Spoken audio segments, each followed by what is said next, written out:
Welcome back to Real Cast Fishing. Your host, Glenn, with the City of Island Fishing Field Team, is COAF Field Team on YouTube. And this round, what we got for you? Well, this is more of an impromptu one, fishing ramblings, where I just kind of ramble about fishing, give you some updates on some things that, well, yours truly have been doing these last few days, if not a couple of weeks here. And in this case, I've been doing some mobile fishing live streams where I'm getting a lot of engagement with some of the viewers here. Bear with me. Some of the viewers here, where I'm going out with different gear, bait finesse, ultralight bait casting, additionally some fishing flies or fly fishing, and I'm just kind of walking through the different things that I'm doing, detailing it out, because at the same time that I'm posting on video, I'm actually recording it and getting ready to post it on an audio podcast. All right, looks like Xfinity is on. Hello, Xfinity. Howdy, howdy. Just doing some fishing ramblings, giving you an update on some of the things that I've been doing, specifically those mobile fishing live streams. So this is more about fishing ramblings, fishing, talking, and whatnot. And, well, let me give you a rundown on some of the things that have been happening recently. I started out with a mobile fishing live stream, I think about a week or two ago, and it was looking at using a crappie jig. Ultralight crappie jig, where I'm using some bait finesse, ultralight bait casting gear, and I went with the Flight Feather ultralight bait caster. It's the Kingfisher. It's able to cast 1 gram trout magnets, but in this case, I went with a crappie jig that weighed about, I'd say about maybe 1.8, maybe 2 grams. And well, the big thing there was one. That 2-pound test is very tough. I had one on and he broke off as I was trying to lift it up, and I shouldn't have lifted it up. I was trying to bank him, and then right at the tail end when I went to hold the line, he kind of did that little wiggle and boom, he got off and actually took my crappie jig. That was a good trip though, because I made some adjustments, went to the inline Mepps Anglia inline spinner, got a couple of bass there. I actually had to switch over to another bait caster, the Casking Zephyr BFS reel. And that one had some 6-pound test line and did well with that one. Had some hits there and whatnot, and actually landed a couple, so that was good. Carter Short. Hi, Carter Short. Glad you joined us tonight. Just mainly giving some fishing ramblings and just talking things in general. Daniel Henceforth. All right, Justin Blake. Hi, how's it going? Bait your my bait FBI bot. Okay, I don't know what that means. Anyhow, so some of the other things that I've done after that mobile fishing live stream, I switched over to the Ned rig, and in particular, it's the Z-Man Ned rig that I find has been well. One, you fish it like a Senko, where the fish will pick up and run with it. Let's see, Crescinda Collins. Hi, how's it going? And what I find is similar to fishing a Senko is you let the fish run with it before you set the hook.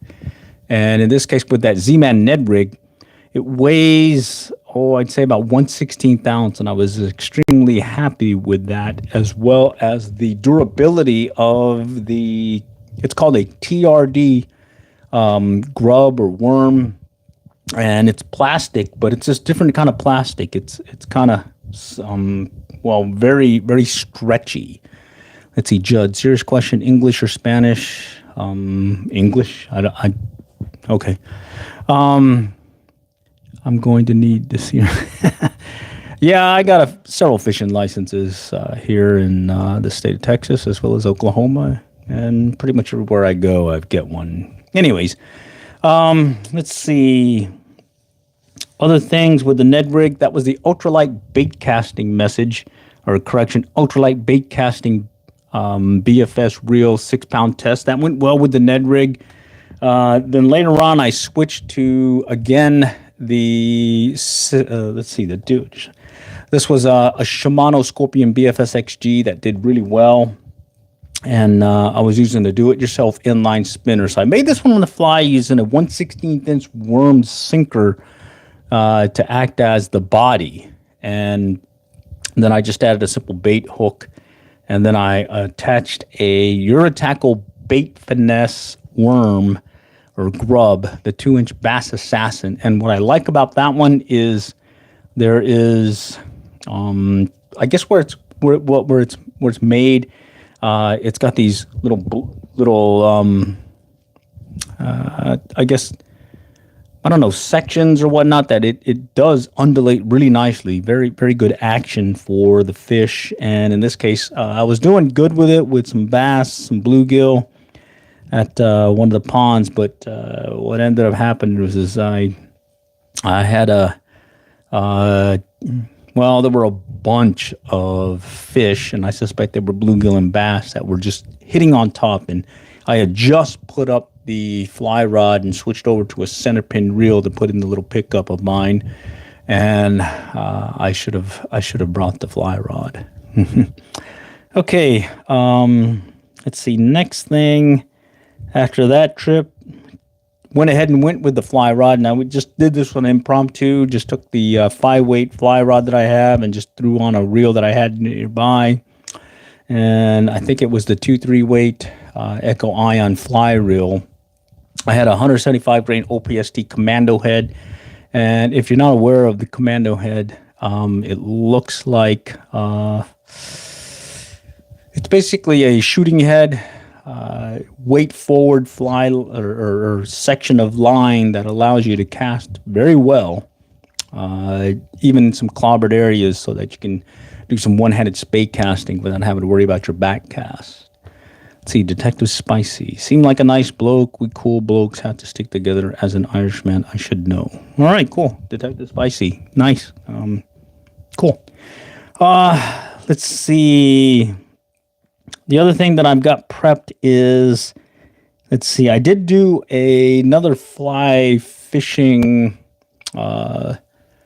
mobile fishing live stream, but unfortunately I only caught a little bass and a little bluegill. It was pretty brutal. It was over there by the Pin Stack, I guess, entertainment area just off of the highway, and there was a lot of noise with the road noise. But unfortunately, the gear that I was using, at least the lav mic, was able to stop things from really clobbering the video, or at least the audio. So that worked out well. I did prep another do-it-yourself inline spinner, and this one weighs 1.8 grams. So I took the 1/16 worm sinker off and just went with the Panther Martin blade, and I'm going to try using that here in the next mobile fishing live stream. What's different about this one is I'm going back to the Flight Feather Kingfisher with a 2-pound test line, so I got to play it by ear. And I'm going to try this inline spinner. I mounted it on a Daiwa mini cast ultralight rod, one that I picked up years ago. It's a 4-piece one that works really well. And I'm going to see how that one does. I suspect that if I can, find an area that has not too much greenery clobbering the area, I think it'll be pretty good. So stay tuned for that one. All right. Other things, I am prepping to see if I can make a run down to or up to Denison Dam, up the road here off of Highway 75 to Denison Dam, which is a tail race to Texoma. And I'm hoping that I can catch it just right to see if I can get some striped bass. One thing that I do suggest is before you go to a particular tail race, usually here, if it's a Corps of Engineer lake, typically they will post, be it the Power Authority, here it's the Southwest Power Authority, that will post the schedule as well as the real-time hydropower release information. And in there, it'll give you some real-time information, maybe delayed about 15 minutes or so, but enough to give you an idea at least what the pattern is for when they are generating power, as well as when they are releasing water through the gates. And what's key about that is you fish it differently. When you're fishing a particular tail race, sometimes when they are releasing water, generating power and whatnot, you'll have a lot more water flow. And what you need to do then is adjust to that and fish that type of situation. So typically you'll be using maybe some top water lures, maybe some floating jig rigs and whatnot. But you should be able to adjust. And if they shut the power down, or if it's in between generation schedules, it works pretty good to go out there and kind of let the water trail down, or at least drop down, water level drop down, and you should be able to fish different pools and whatnot. All right. Other things. I am also standing by to make that run over to the local lake and do some more kayak fishing. May do some more jug lining, as well as possibly doing some more of those sabiki rig trolling with some slab and jig rigs. And the key thing about the sabiki rig style, when you are setting up a slab and jig rig, is the main purpose of doing so is when you, let's say, snag bottom, or if you have whatever situation that you snag, you're able to break off the line and only break off the piece. In this case, maybe the crappie jig, or maybe just a slab, and you'll still be able to recover the rest of your rig. In this case, the slab or the various deals. Let's see other things. Let's see. Okay. There's a couple of things that I am also prepping for. Again, I mentioned Denison Dam. The other thing is may try making another run up to Oklahoma for doing some more kayak fishing, because there's a particular lake that is stocked with a variant of or at least a combination of the walleye and sauger. It's called a sagai, and they say that is a very good tasting fish. And my fishing buddy had caught one a couple of years ago, if not last year, and it wasn't the size limit that we could keep it, but it was pretty interesting being able to see it, catch one, at least know the area. Let's see. Other things. Let's see. We are making preps for our run to the Galveston coast, where we'll do some more fishing, possibly for some salt water, be it any species that's biting, but typically we're going for some sharks, bull reds, redfish, black drum, and whatever else is biting. So do check back on that one. We'll make that run probably next month, and that was always a good trip. Let's see. Other things.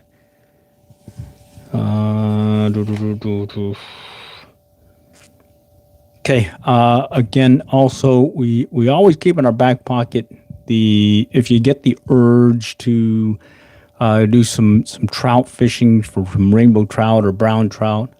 We always keep in our back pocket the Lower Illinois River, as well as the Beaver's Bend or Broken Bow. Lower Mountain Fork, also known as Broken Bow, near the town of Broken Bow, also in the Beaver's Bend State Park up in Oklahoma. Those are year-round trout fisheries that we're able to do some pretty good there.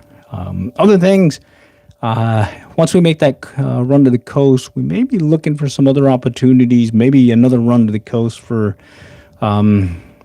maybe doing some more crabbing and whatnot for some of the blue crab over there in the Rockport area, Copano Bay. That's always a good run. I'm not sure if we're going to make it this year, but we'll see what the opportunity gives us.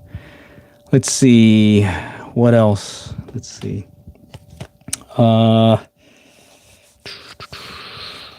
Okay, so with that mobile fishing live stream, there was one question that came up as to the means to, or what rig I'm using to do those mobile fishing live streams.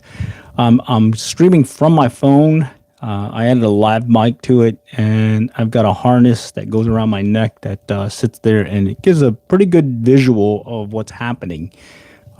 Stay tuned. I got a video out there that I'll be posting here in the next few days that should give you more detail on it. The key thing there is when you are using your phone and you're putting it on a harness, I suggest that you make sure that you use one of those phone holders that you can screw down and tighten. A lot of times if you use the ones that's just spring loaded, well, not as secure. So do keep that in mind if you plan on starting one up. The other thing is while you are out there fishing, I did try doing some GoPro, or I did do some live streaming from my GoPro to my phone. That did well. I like the visual quality, as well as I like the way I can save that video. So if the live stream cuts off, I'm able to save that video and repost it later.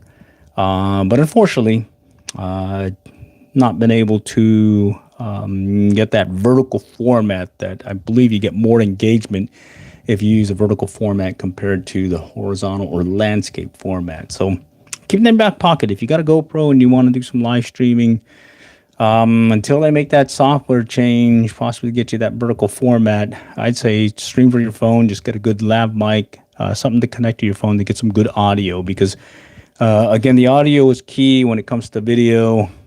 You can have some kind of not so great video, but if your audio is good, people will stay on and see what's happening. All right. Okay. The other thing about these mobile fishing live streams that I really like is how folks join in and they stay on and they may be asking questions and whatnot and throw out some questions, comments, and whatnot. And I'm able to answer them. See, okay, now we can talk now. I'm not sure what you mean by that, Xfinity, but if you have a question, go ahead and throw it out there, and maybe I might be able to answer it. The other thing is when I'm doing one of these live streams, I'm also going to save this one and send this out to the podcast, the Real Cast Fishing podcast. That's just straight audio. But what I'm doing now is, what I'll do is I'll post on YouTube, do a video podcast, and then I'll take that audio and post it again as a podcast. Because a lot of times I've noticed some folks while they're driving into work, let's say, or telecommuting or commuting, you can't watch the video, but you can listen in. And sometimes it's on Spotify, it's on iHeartRadio, it's on these different platforms. Real Cast Fishing is the podcast. I've got several things in there with the Fishing Ramblings episodes, as well as the mobile fishing ones now. And then, well, I've got the Little Red Book of Fly Fishing one to prep for. Should be getting that one out here in the next few weeks, or if not few days. And this is the Little Red Book of Fly Fishing, where I go through 5 tips at a time. We're on number 106 at the time, so we've gotten through a bunch of them so far. So, and there's some good tips in there. So what I do is I just read right out of the book. After I read the book, maybe make some comments. Some folks will also even make some comments about that particular tip, and then move on to the next item. And then once we're done with that, we'll just go right into some Q&A in case anyone has any comments, questions, and whatnot. Can you give me fly fishing tips? Okay. Sheridan Dan. Okay, Sheridan Dan. Okay. What in particular are you looking for from a fly fishing standpoint? I guess let's start out with, what are you fishing for? I really recommend mouse tails. It's from Xfinity. It's a recommended garlic scent. We got 42 trout in 8 hours. Public lake, definitely illegal. I've used mouse tails. Those are really good. Lower Illinois River tends to do well using mouse tails, as well as the power worms. Those work well too under a strike indicator. Or if you're ultralight spinning, just put it under bubble float. My fishing partner likes to use them as well. Mosquito hooks on the mouse tail. Okay. But going back to Sheridan Dan, what are you fishing for? Let's start there and see where it takes us. And I'll wait for your comment, and then we'll go from there. And then from a fly fishing standpoint, maybe I'll give you just a rundown as to the gear that I use, at least when I first started. Actually, no, I'll start with, there was a question several years ago where someone asked for, what is a good beginner setup for fly fishing? And I tend to the 5 weight for some reason, but I did ask the question, and it was, what were you planning on fishing for? Because that's really the key. If you're fishing, inland freshwater ponds, lakes, and whatnot for freshwater fish, it's a little bit different than what you'd be fishing for on the coast, be it the east or west coast or over here in the Gulf. So you got to play it by ear. So that's the first question I'd ask is from a fly fishing standpoint. But from this last live stream, there were 2 tips. Actually, I'm going to post some YouTube Shorts tips on them that talk about how you hold your rod and where you hold the line so that you are ready to set the hook. It's pretty much making sure that you have the line underneath your pointing finger as you're holding the rod so that you're able to squeeze tightly on it and then set the hook. Because a lot of times you'll see folks fishing, they'll have the rod like so, and they'll have the line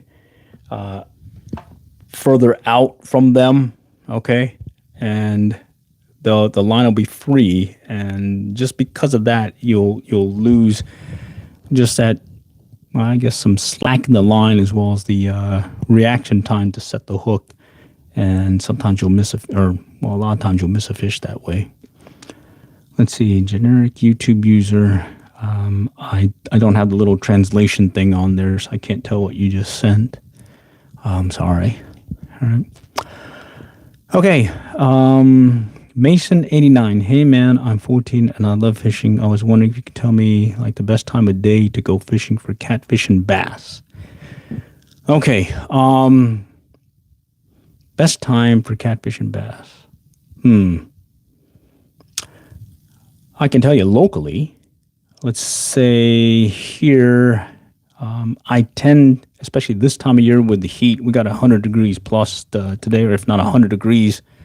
I would tend for catfish and bass to fish early morning as well as later evening. That tends to be better. If I'm fishing for catfish, especially jug lining, I'll fish it throughout the day. It goes back to just go fish when you can. A lot of times, especially as you get tied up with your day job and whatnot, you tend to be able to fish those times that you're able to versus targeting a specific time. But if you had to target a time, I'd start with early morning initially for catfish and bass. Just at first light, if not 30 minutes before sunrise. That tends to work well in the summer pattern. So you don't really want to go in the middle of the day. Go early morning or later evening.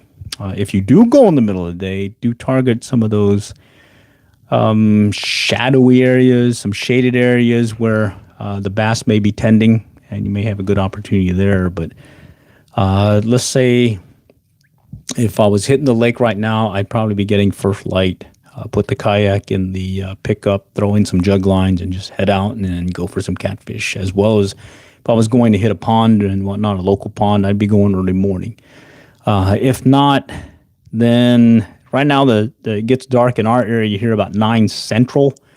So I would probably go about 7 o'clock just to get there early and fish it till it gets past dark and see what bites. And then even then, especially this time of year, I may even put on a surface popper, surface lure, one that gives a lot of action and noise, and even fish in the night.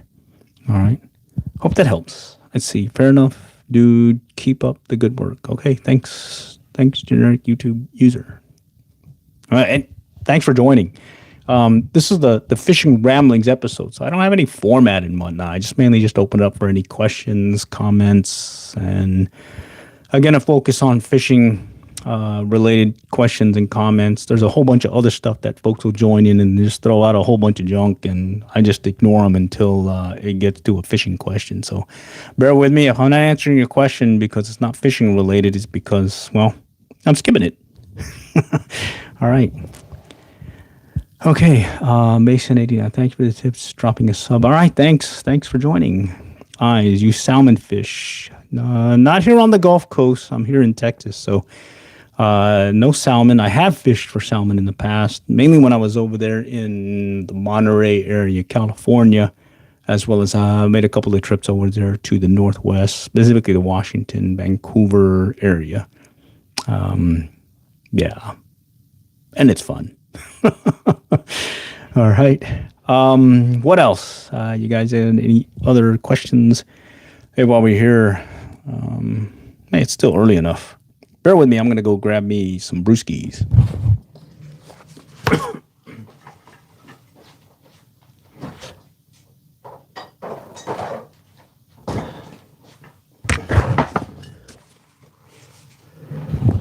Okay, got me a little Ranger Voodoo IPA.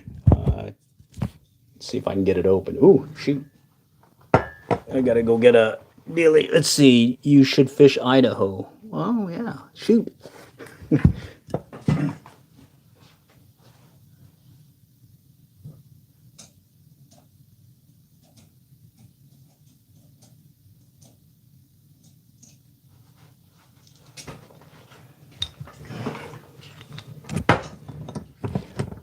Let's see. You should fish Idaho. When I think of Idaho, I keep thinking of hunting. And for some reason, I definitely like to, back in the day, do a lot of hunting when I was a little bit younger. All right. Fish Oregon. I've not fished Oregon. I do know some folks that have that lived in Oregon, and they mentioned the fishing's pretty good. Also, I think in Oregon, I do remember a buddy of mine mentioning a particular brewski up there, Henny Weinhard's. That one actually tastes pretty good. I've had that one. I think it's an Oregon brew. Anyhow, yeah, I fish Oregon. I hunt Oregon. I knew a individual that lived in Oregon that did a lot of hunting elk and whatnot and deer. So good stuff there. So hey, outdoorsy stuff. I'm all for it. Anyhow, any other items y'all want to bring up? I'm just looking at my notes here. Some of the upcoming things that I want to throw at you. I do have that mobile fishing live stream that I'm planning on doing, the do-it-yourself inline spinner, where I'm using a 1.8 gram spinner. I think I posted some information on some of the gear that I'm using. Any streamer recommendations for Denison Dam? Okay, Denison Dam. That's a little bit, from a fly fishing standpoint, your Clouser minnow is like a go-to one in, day out. But there is a particular fly that I picked up at the Green River Outfitters over there in Green, Texas. Actually, it's been annexed by New Braunfels over there by the Guadalupe, and they make a particular fly that let's see, it's pretty beat up now. I wonder if I still have it available. Let's see. Bear with me. Let me check.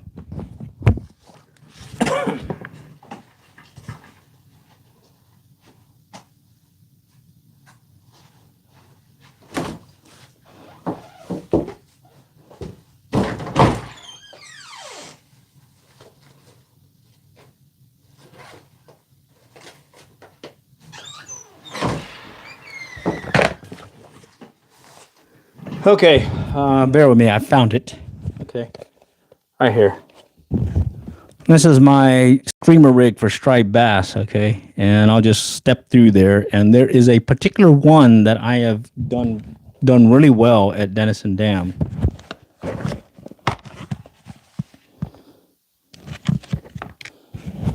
All right, it's really beat up, but there it is. Okay.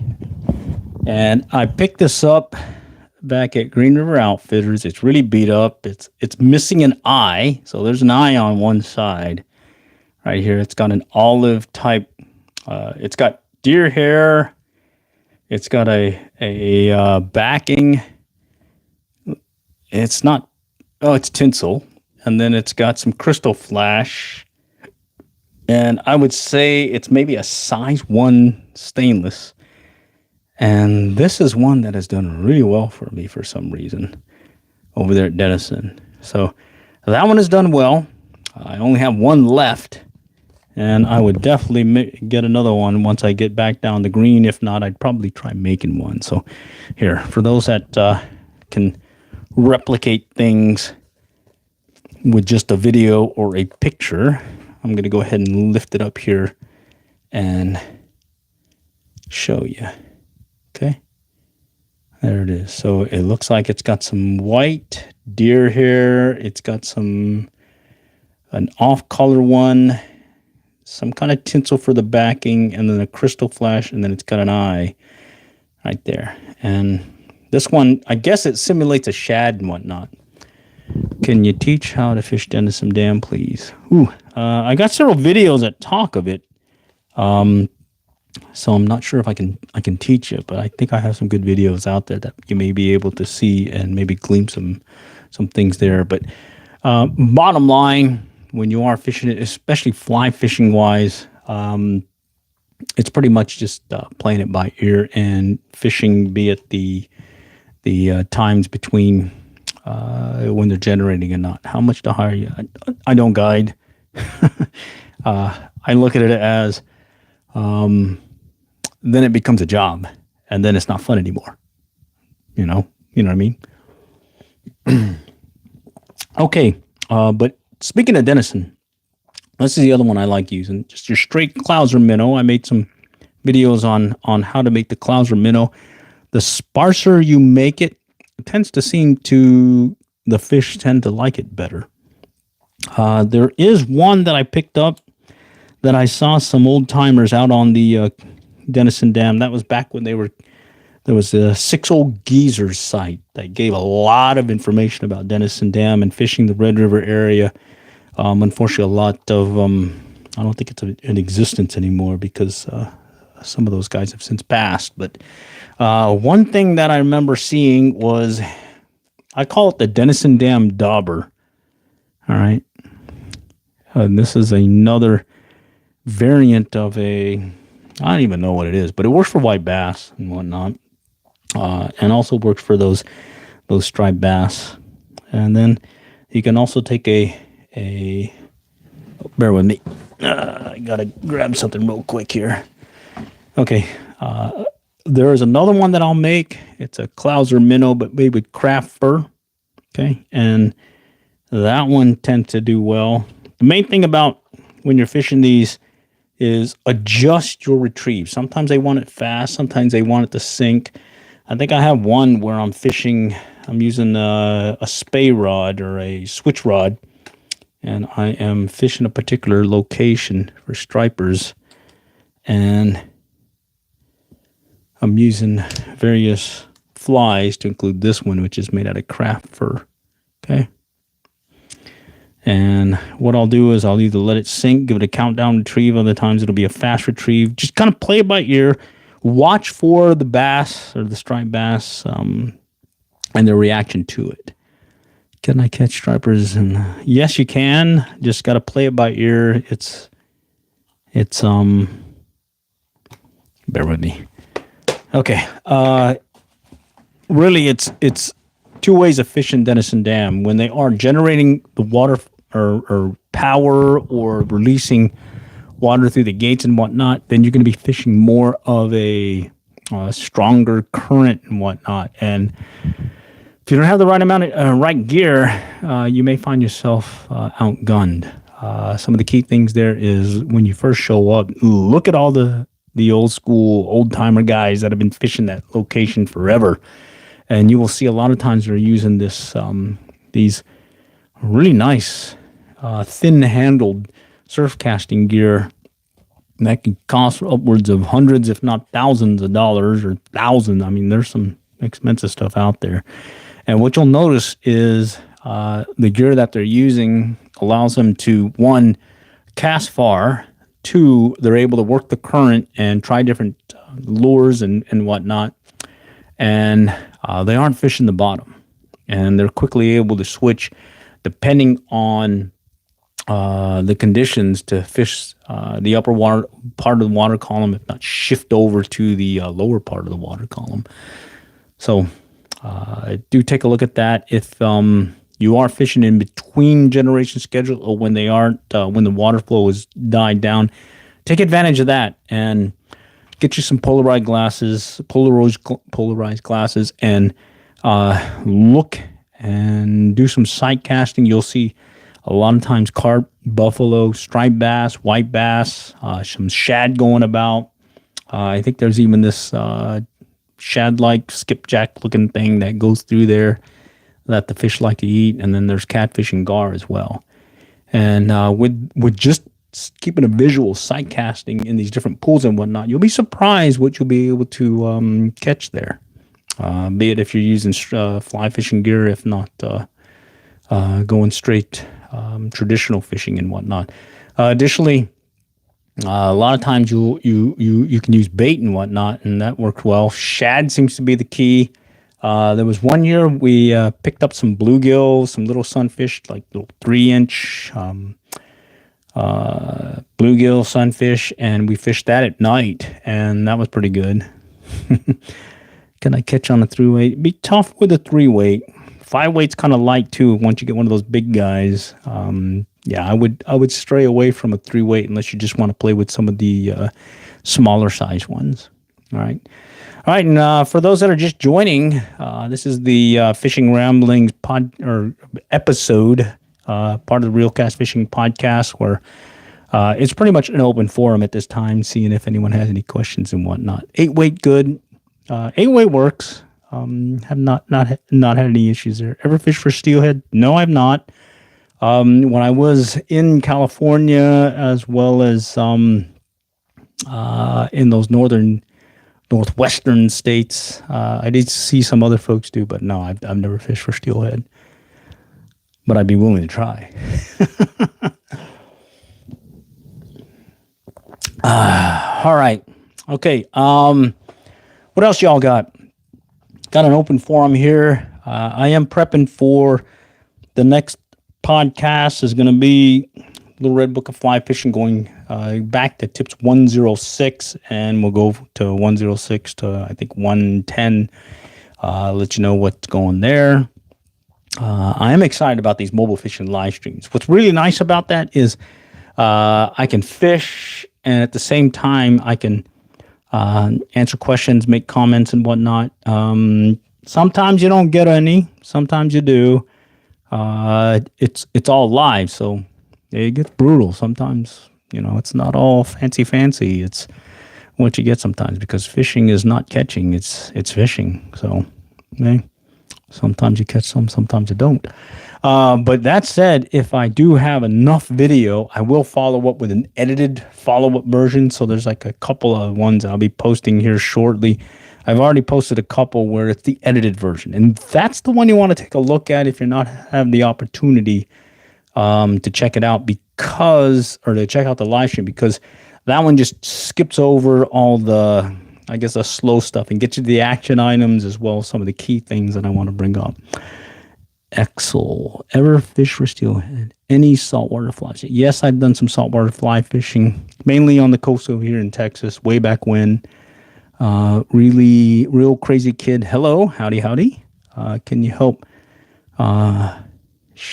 catch fish? Help. I don't know what that means. Shyam.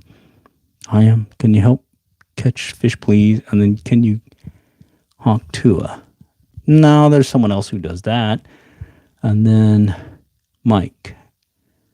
Mike's going back to Bentley, see if he's of a different persuasion. Anyhow, that's non-fishing, so we'll skip that.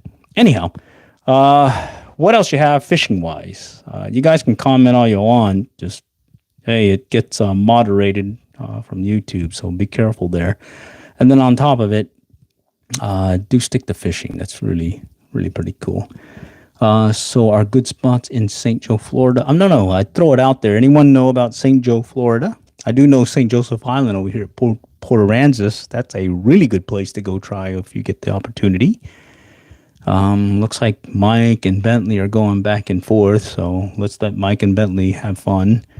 And we'll shift back again to fishing. All right, so what do you guys have fishing-wise? Or, hey, you want to talk beer? This is the Voodoo Ranger. Why do I like the Voodoo Ranger? IPA because it has a 9.5% alcohol content. Well, let me verify that. Oh, yeah, it's in there. Oh, my bad, 9%. Okay, are there spots in St. Joe, Florida? Okay. Anyone out there can answer that one, please do so. Kamchatka, Russia. Not sure about Russia. Spinnerbait. Yes, I like spinnerbaits. I've used those in the past. I kind of been shifting over to ultralight bait casting. Why? Well, my thumb can cast a bait caster, traditional bait caster, no problem. But with an ultralight, it gives you a little bit more, I guess, challenge to make sure that you can keep it from over or backlashing on you.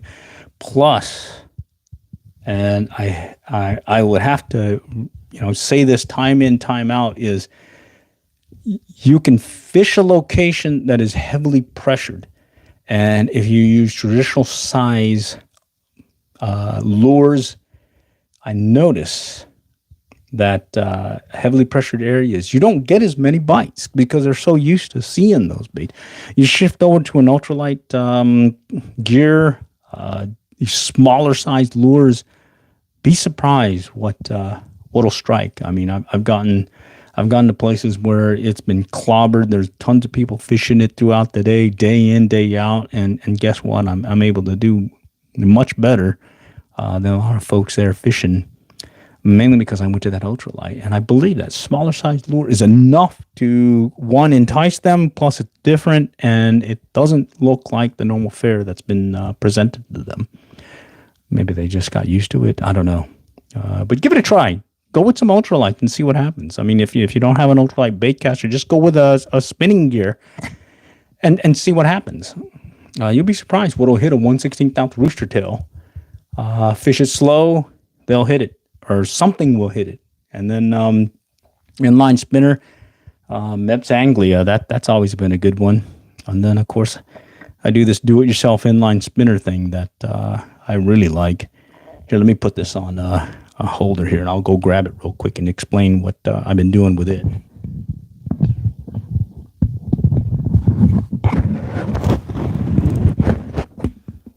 Okay, just bear with me. I just got to shift some stuff over real quick, and let me go grab this thing that I've been using for making my DIY inline spinners.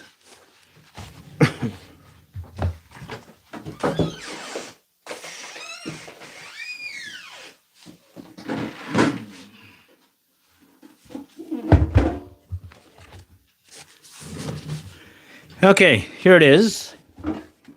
Right here. Okay, so my significant other gave me this a couple of weeks ago. This Cobalt mini tool deal. All right. It's got these two drawers, and I really haven't put anything in it, but what I like about it is it's got this top deal right here. And I put a little wood deal in there and screwed this Twist Tech wire forming tool. I don't think it's available anymore, or they may be out of stock. Right here, Twist Tech. It sits right on top, and it's pretty steady with this box. And from here, I'm able to make these DIY inline spinners. Okay, I can make them fairly quickly, and I can adjust as need be. Sometimes I feel like putting a different size worm sinker, maybe a different body and whatnot. A lot of times I'm just, hey, let me try something real quick and just put it together and just head out the door right here. All right, so I've been pretty happy with that one. In fact, let me go grab some of those lures that I've made with them recently.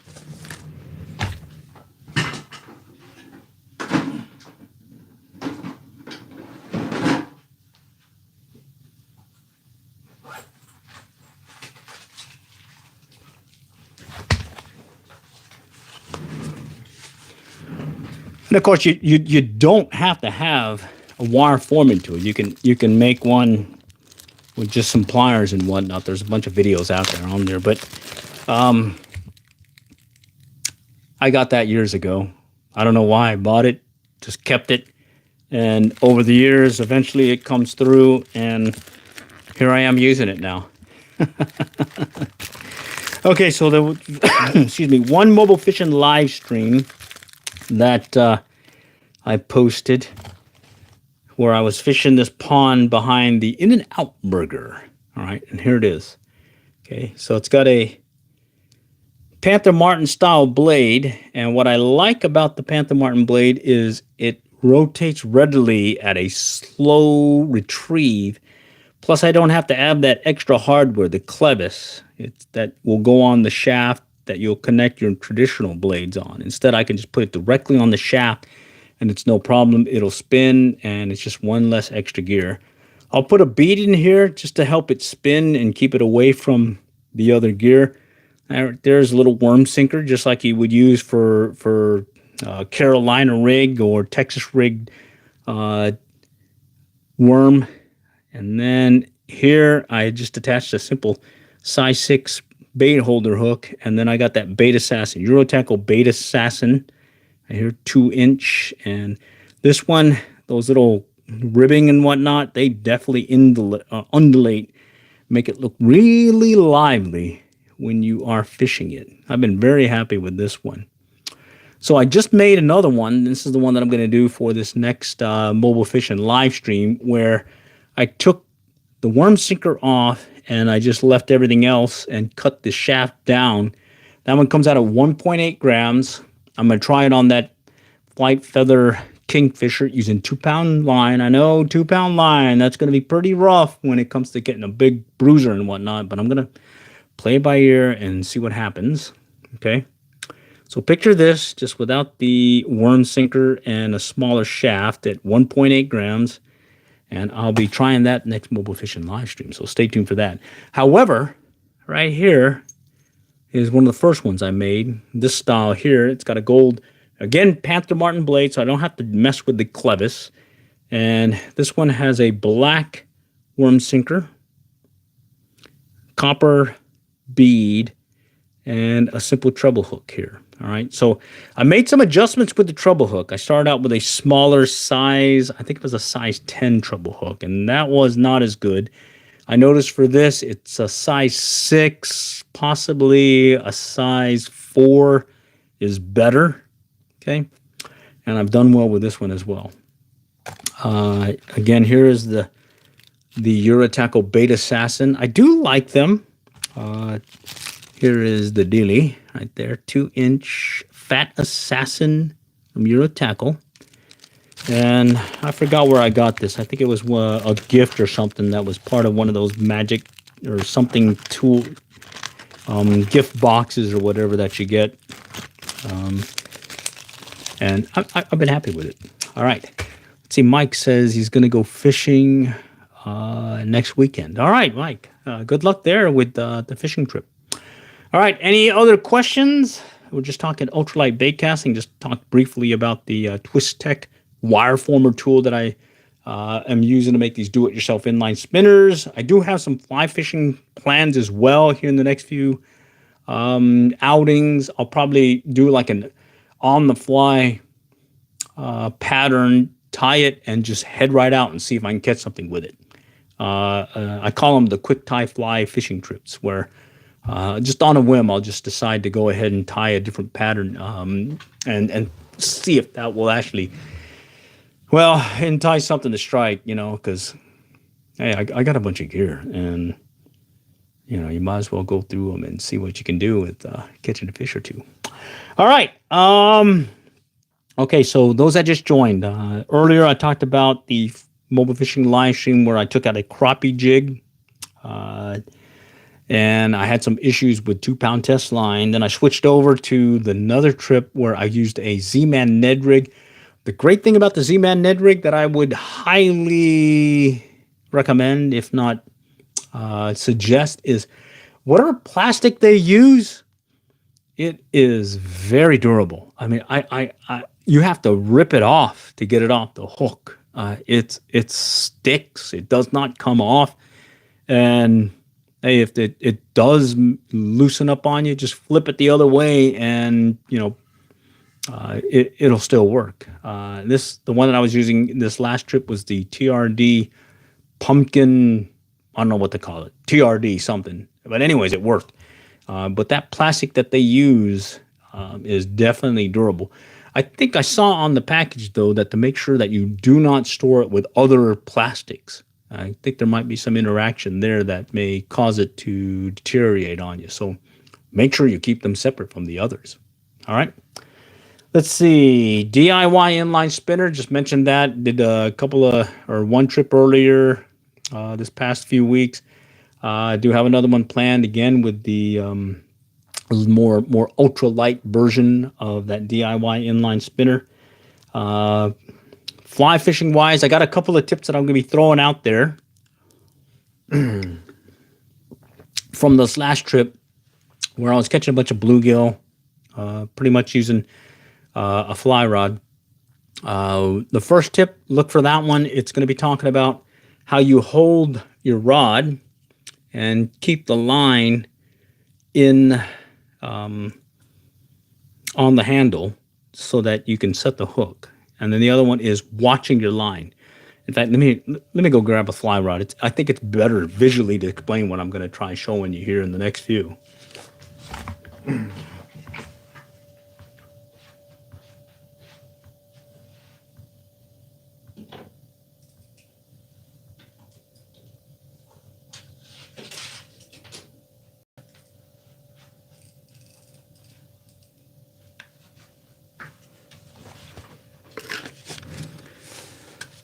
Okay, here it is. That's one of my micro fly rods that I made. Let me see if I can give you a visual of it. Okay. And this is the one that collapses. It telescopes, see? So, right here. I can put this in the back of my backpack, if not, my pocket, basically, and I can fish it. I kind of use this one on the like when I'm going to go do a little walk with the significant other at a particular trail in the Dallas-Fort Worth area. You may find me having this micro fly rod sitting there in my back pack, if not vest that I carry, that I use to carry stuff. And if I see a particular location with some bluegill and bass, I'm able to do some fly fishing on the side. Hey, you gotta fish when you can. That's the best time to fish. Anyhow, this is the telescoping one that I made some modification to a pen rod. I put my own snake guides. And what I'm explaining here is when you are fishing it, okay, the tip I'm going to give you is you want to make sure when you are holding the line and getting ready to fish it, okay, you want to make sure you keep your finger right here where the line is up against the handle, because, let me see if I can, it's got a fly on there, a little midge on here real quick, bear with me. And the key here is just a few, just that extra, I don't know, distance or whatnot that you've made up because you've got your finger on the fly line makes a difference sometimes in your hook setting ability. All right. So a lot of times you'll see folks out there fishing and they'll hold their fly rod like so. So they got their hand on the rod and they got the line and it's way out here. And when it comes time to setting the hook, they pull back and they got all this slack in the line.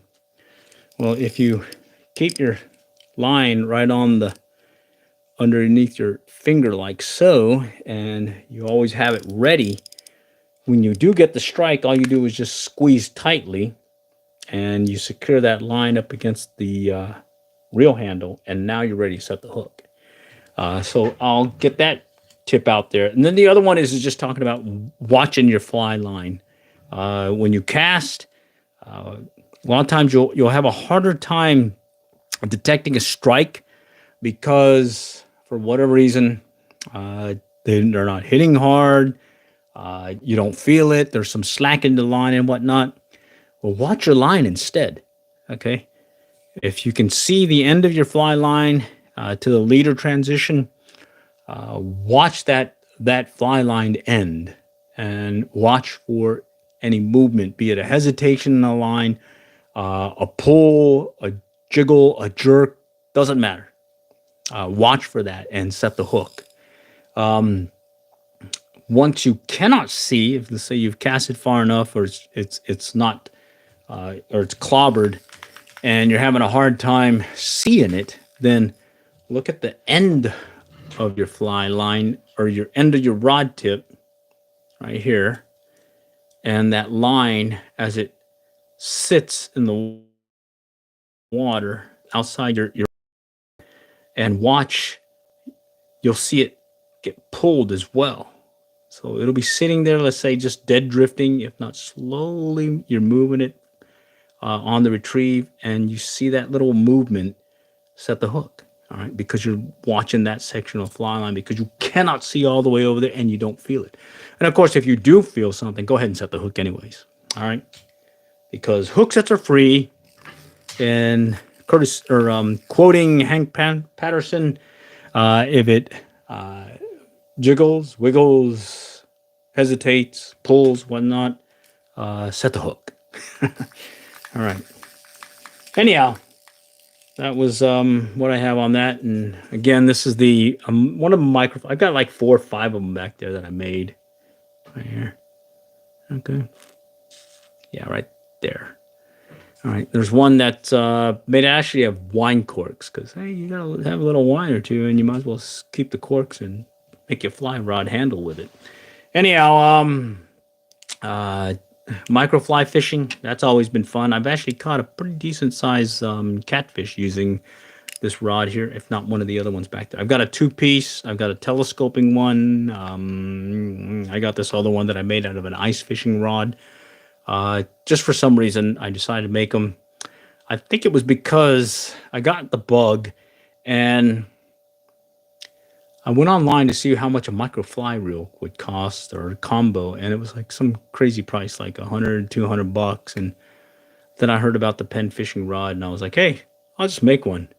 So right here is the telescoping piece of a pen fishing rod. I've taken out the reel seat, and I just zip tied it in this case. There's another one that I have where I kept the reel seat. I just flipped it around, and I'm still using the reel seat and fishing it like normal. And having some fun there. And then for the butt section here, the butt pad, that's just a piece of a wine cork. All right, and then these, the guy went out of business. It was Go Fish Like Com years back, and I bought several of these. And I think you can still get them, but you got to get them as a combo on be it Amazon or I don't know, some other sites and whatnot. Right here. All right, but I think the next thing I do, I got a 3D printer back here, and I'll probably try making one just because. All right. Let's see, on the schedule, I do have in the queue that I want to try doing a mobile fishing live stream where I'm using hand lines. Okay, so I've got several hand lines that I made with PVC and some spool. Straight out of the let's see, there's some quilting spool, there's some other like normal plastic spool thing that you get when you get some line for trout lines. They fit perfectly in the I think it's the 1/2-inch PVC schedule 40. It works perfect. I've actually caught some fish with that, and then I got one of those Yoyito hand lines, and then back here you'll see a Cuban yo-yo right there, hand line. And I picked that one up years ago when I was deployed somewhere, and I just wanted some fishing equipment because I didn't have a rod. All right. But anyways, I do have that on the schedule. I got this dough bait that I made that has done really well for catfish as well as for some little bluegill and whatnot. Actually even caught bass with it, which is surprising.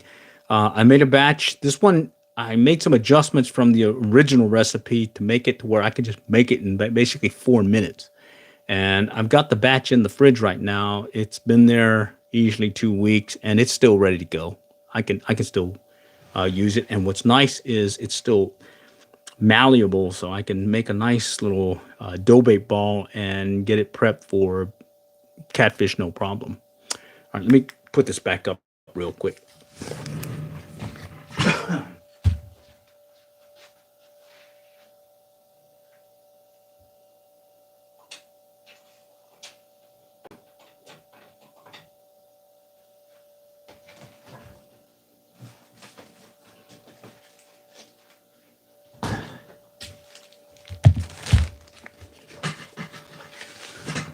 All right, so we're just still talking and whatnot. Let's go back to that dough bait that I just mentioned. So here it is, right there.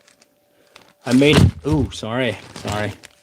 Made it July 2. Ooh, still smells good. I got that vanilla extract in there, and it really smells good. I mean, I think I can make a biscuit out of this and eat it. Anyhow, you can see it's still malleable. I can make an easy bread ball with it. The main thing you want to look for is once it starts molding, well, at that time, make another batch. But right here, this one's ready to go for some hand line fishing.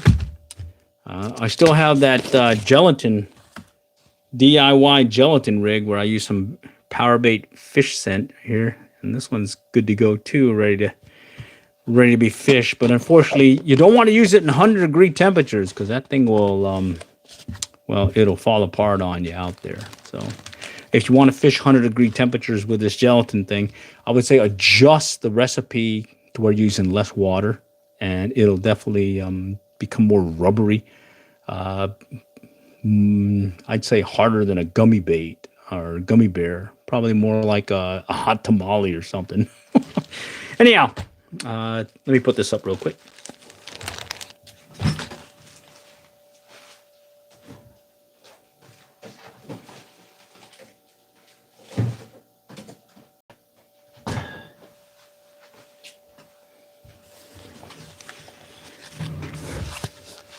All right, it's been about an hour plus. Holy cow. I think we're getting late here. What time is it? Oh, shoot. It's almost 11 o'clock. Holy cow. I got my day job to go to tomorrow. I don't know. You guys have any questions? Throw it in there. I'll watch for it. Other than that, we'll probably have to go shut down here shortly. Well, we can at least have a beer while we're having this. I see 6 folks on. You guys have anything to throw out at me? I definitely will answer them, hopefully. If not, well, we'll play it by ear. Okay. Let's see. There is one thing I'll probably do at some point tomorrow. My day job has a fairly nice-sized pond that, for some reason, they named it after me. It's called Lake Glen. It's in Arlington, Texas, and it's a private pond. And back in the day, about 2-3 years ago, there were some nice-sized bass in there. There's still some nice-sized bluegill. I suspect there's a bass or two lurking in there, but it got clobbered recently. But I did take out the water wolf camera, threw it out in the pond. And what's promising is there are a fair amount of fingerling bass out there. So I suspect that my lake may have a few bass or two still in there that I'm going to have to try. And typically when I come into my day job, I may be guilty of catching a fish or two right before work. So, hey. So sometimes you'll see in the channel's post where I've got a fish that I've caught, and in the distance you'll see a lake over there in the background. Well, that's because I caught it before I went to work. Okay. How many of y'all keep a fly rod, fishing rod, any rod in your car, pickup, or whatnot? Because, hey, when's the best time to go fishing? Whenever you can. Okay, yeah, I don't see anything coming in, so I think everybody's kind of done for now. But I appreciate y'all joining. Hopefully to do another one of these. I do have to do the Little Red Book of Fly Fishing podcast, get that out there so we can go through the next set of tips and see if there's anything that comes up. But bottom line, probably next time you see me is either going to be a YouTube Shorts. I did do a dad joke video that I think is extremely funny. Not getting much movement on it, but basically it's about golfing. And, well, check it out. I got it in there. It's the last thing I think I posted today. And then additionally, do look out for some YouTube Shorts. I've got a couple in the queue. The one about the fly rod and your finger. The other one about watching your line when you're fly fishing. I did answer the mail on... No. I put it on Amazon. But there is another one coming out here in the next couple of days. Someone asked on the last live stream about what I'm using for mobile fishing live streaming. And they wanted to do that themselves. And I keep it simple, especially since this vertical format apparently gets a lot more engagement than your landscape format. In fact, I see there's only 2 people here. Let me go grab it real quick while we got time.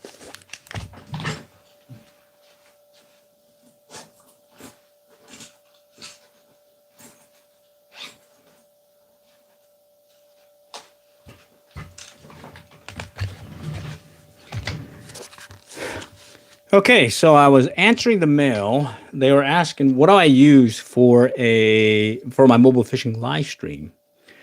Well, right now I've got a Galaxy S22 phone, and I connect one of these lav mics because audio is key. Okay, and I have an adapter for it. Okay, USB-C to 3.5 millimeter adapter to this lav mic. Okay, you can get the wireless versions and whatnot, but I find that when I get the wireless version, I tried it, is the phone cover, protective cover that I use is just too big or too thick to allow me to fully insert the lav mic, wireless lav mic connection or whatnot. But this works really well, okay? And I'll just mount it over here on my vest. And then I use one of these right there. Tellitson. Okay, it's a neck mount. And what I like about this is it comes loose pretty easy. Throw around the neck. And I was surprised how much... how secure it is. They're pretty stable. I mean, I can move around like crazy. I mean, here, look, it's still staying pretty good. All right. And on top of it, it does have a release where I can disengage it. Okay. And right here, it's magnet, and then it has a locking release, your typical GoPro mount here.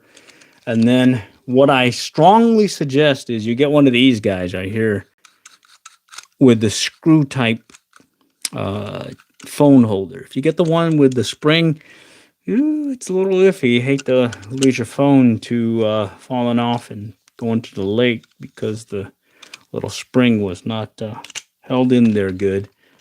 I tend to like the mechanical screw deal here. And then just on top of it, you can also put a lanyard to your phone connected to the neck or to your vest, and just in case the phone falls off as well. Not had that problem. I did have a lanyard at first, but I've since just gone with the screw connection, and I've been really happy with it. Okay, but the key is, okay, you got this very simple. I could do this on the fly.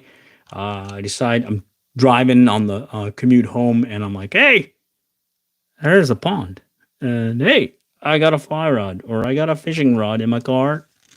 I got this baby right here. Throw it on, connect the lav mic, and I'm in business. This GoPro, or correction, the YouTube app where you can go ahead and stream directly has been a game changer. You don't have to do any other things to get it working.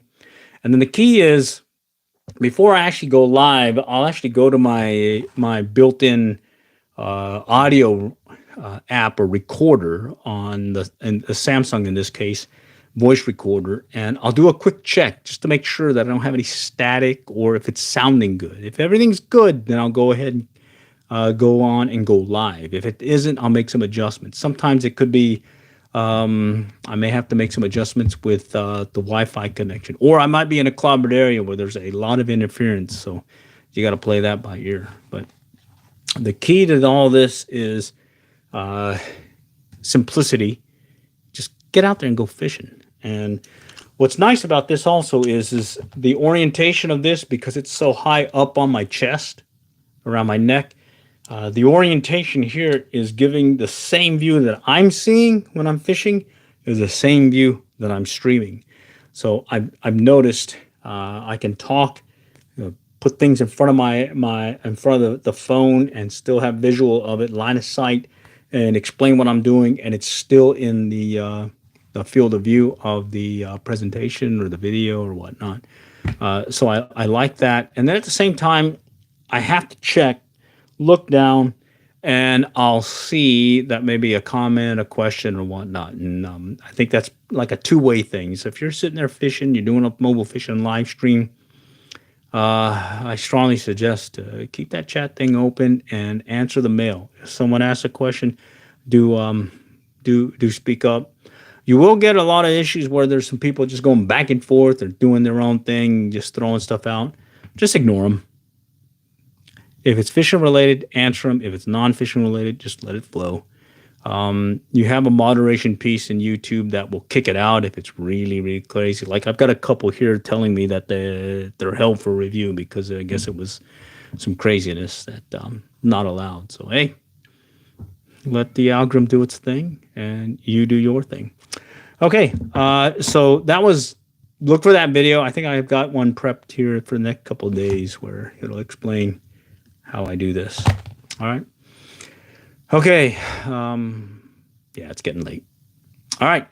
All for now. Appreciate y'all joining. It's been really fun. Next time, we'll catch y'all later. And good luck and good fishing.